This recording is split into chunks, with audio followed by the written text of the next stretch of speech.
Merci, Monsieur le Président. Mes chers collègues, il est tout à fait légitime et même pertinent de revoir les dispositifs mis en œuvre pour accompagner les collectivités locales sur leur politique en matière d'environnement ou d'aménagement au regard de l'expérience.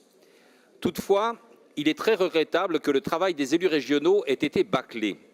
Les commissions concernées ont été réunies une première fois, sans ordre du jour, sans préparation. J'ai demandé en commission environnement qu'un état des lieux nous soit présenté. Un appel à contribution des groupes a été lancé et les écologistes ont fait parvenir une note à l'exécutif. Une seconde réunion de la commission environnement nous a permis d'avoir un état des lieux détaillé qui aurait permis de faire des propositions lors d'une troisième réunion. Que nenni! Une réunion de restitution de l'exécutif a été organisée à la va-vite avant la présentation au maire des nouveaux contrats dans le cadre de l'AMIF. Pire, le règlement d'intervention et la convention type pour les contrats d'aménagement régionaux n'étaient toujours pas publiés le jour de la commission thématique, ni lors de la commission des finances réunie vendredi dernier. Ce n'est qu'hier après-midi que nous avons pu réunir la commission des finances en urgence pour examiner le rapport qui sera présenté demain en commission permanente. Concernant les dossiers environnement, la proposition de regrouper les contrats dans deux dispositifs, les contrats verts et bleus et les contrats énergie, est cohérente. Elle offre l'opportunité de recevoir des propositions nouvelles dans un cadre moins corseté. Face à la crise climatique, les contrats énergie relèvent de l'urgence. Il est fort regrettable que vous ayez décidé de 2 années blanches sur la géothermie. J'avais évoqué le problème des effets de seuil provoqués par la limitation de la population des communes concernées. Je me réjouis de les voir supprimés. Il va falloir mettre les bouchées doubles. Vous avez annoncé un plan énergie de 850 millions sur 3 ans. Alors pourquoi limiter à 1 million les aides lorsque l'on sait qu'un projet de géothermie peut coûter de 40 à 100 millions? Les contrats ruraux restent inchangés.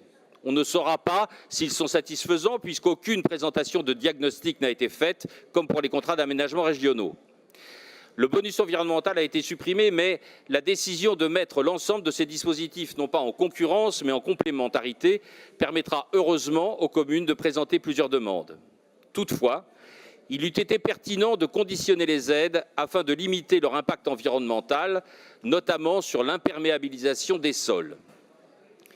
Les différents dispositifs sur la sécurité sont regroupés dans un contrat sécurité, mais ils reposent essentiellement sur votre fameux bouclier sécurité qui sort des compétences régionales.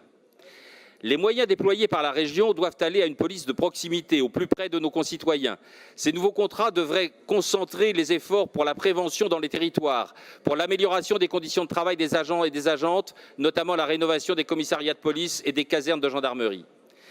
Face aux tragédies qui défrayent la chronique, et notamment face aux crimes d'inceste, de viol, de violences sexistes et sexuelles, la région devrait investir fortement afin d'améliorer les conditions d'accueil et d'écoute des victimes.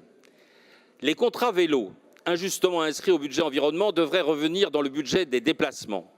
Ces contrats devraient prévoir une qualité des aménagements cyclables et leur intégration dans un réseau.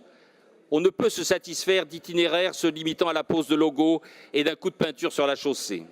Si on veut un vrai développement de la pratique du vélo, il faut des aménagements sécurisés, séparés de la chaussée et respectant les prescriptions du CEREMA.